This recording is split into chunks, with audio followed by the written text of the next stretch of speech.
मुलांना मी तुम्हाला एक कथा सांगतो, पण आधी मला एक चिलीम फुंकू द्या. पण ही चिलीम फुंकायला इस्तू रे. अहो महाराज, त्या जानकीराम सोनाराकडं सतत इस्तू पेटलेला. असं पण देईल का तो? देत असेल तर आणि एखादा निखारा मागून जा, त्याच्याकडे निखारा मागून आण.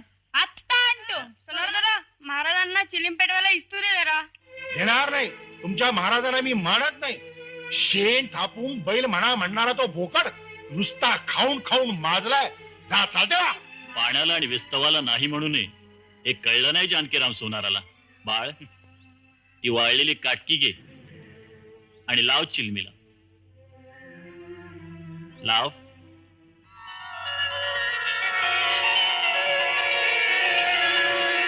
चला, चिलीम तर पेटली, पण नळी फुंकली सोनारे, इकडून तिकडे गेले वारे.